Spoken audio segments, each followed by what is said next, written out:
سہل بن سعد الساعدی، آپ فرماتے ہیں کہ میں بیت المقدس کی طرف جا رہا تھا، تو جب ملک شام سے میرا گزر ہوا تو میری حیرت انتہا نہ رہی کہ ملک شام کو دلہن کی طرح سجایا گیا تھا، شادیانے تھے، شامیانے تھے، ڈھول باجے بج رہے تھے۔ تو میں نے کہا کہ اے شام والوں، کیا تمہاری آج کوئی علاقائی عید ہے؟ تو لوگوں نے کہا کہ لگتا ہے آپ ملک شام کے رہنے والے نہیں ہیں۔ یہ حضرت سعد بن سعد بن الساعدی، یہ ان سے روایات بخاری و مسلم میں بھی موجود ہے۔ فرمایا کہ لگتا ہے تو ملک شام کا رہنے والا نہیں ہے۔ تو حضرت سعد بن سعد فرماتے ہیں نہیں، میں ملک شام کا رہنے والا نہیں ہوں، میں کسی کام کی غرض سے بیت المقدس جا رہا ہوں۔ تو لوگوں نے کہا کہ ایک بغاوت ہوئی تھی، بغاوت کو کچل دیا گیا، باغیوں کو قتل کر دیا گیا معاذ اللہ، اور ان کے عورتوں کو معاذ اللہ لونڈیاں اور کنیزیں بنا دیا گیا۔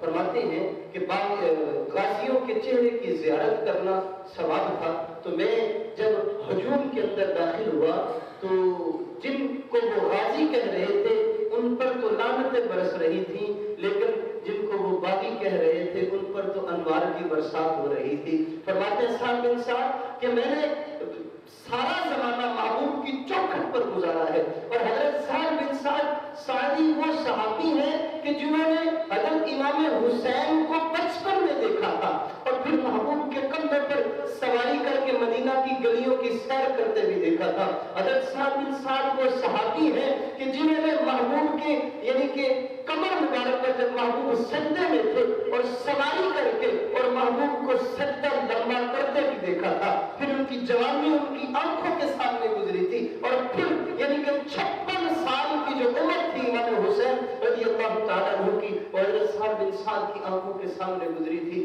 جب آپ نے چہرے حسین کو دیکھا تو خون آلود تھا، گرد آلود تھا، قریب جا کے آپ فرمانے لگے کہ یہ جو چہرہ ہے یہ تو حسین ابن علی کے ساتھ بڑی مشابہت رکھتا ہے۔ تو ایک شامی رو کے کہنے لگا کہ یہ حسین ابن علی کے ساتھ مشابہت نہیں رکھتا ہے بابا، یہ خود حسین ابن علی ہے۔ فرماتے ہیں چیخ نکل گئی، چیخ مار کر زمین پر غش کھا کر گر گئے، اور فرماتے ہیں پھر جب مجھے ہوش آئی تو میں قافلے کے ساتھ چلا اور دربار یزید تک گیا۔ یزید بدبخت شراب کے نشے میں مست، پھر جو حالات حضرت سعد بن سعد فرماتے ہیں جو میں نے دربار کے اندر دیکھے یزید کے، وہ میں اپنی زبان سے بیان نہیں کر سکتا۔ میرا یہ طبیعت نہیں مانتی ہے کہ جو اس نے عمل کیا۔ جب دربار یزید میں حضور کی شہزادیاں پہنچی تو شہزادیوں کے کونے میں بٹھا دیا گیا۔ امام حسین رضی اللہ تعالیٰ عنہ کے سر انور کو دربار یزید میں جو تخت تھا اس پر رکھ دیا گیا۔ امام زین العابدین کو ہتھ کڑیاں لگا کر ایک طرف کھڑا کر دیا گیا۔ روایات میں ملتا ہے اب یہ قافلہ تقریباً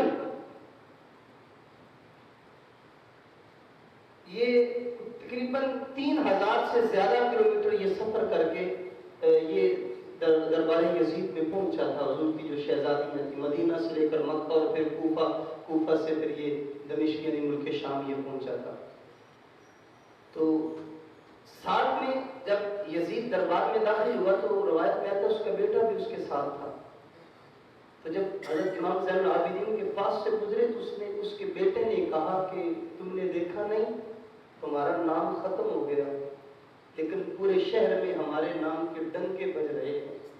ابھی یہ اس نے جملہ کہا تھا، تھوڑی ہی دیر گزری تھی کہ مؤذن نے اذان کی صدا لگائی، اللہ اکبر اللہ اکبر اللہ اکبر اللہ اکبر، اشہد ان لا الہ الا اللہ اشہد ان لا الہ الا اللہ اشہد ان محمد رسول اللہ۔ جب مؤذن ان کلموں پر پہنچا، جب رسول اللہ کا نام آیا تو امام زین العابدین مسکرا کے فرمانے لگے کہ تمہارا نام ختم ہو جائے گا، یاد رکھنا میرے نانا کا نام قیامت تک پوری کائنات میں گونجتا رہے گا۔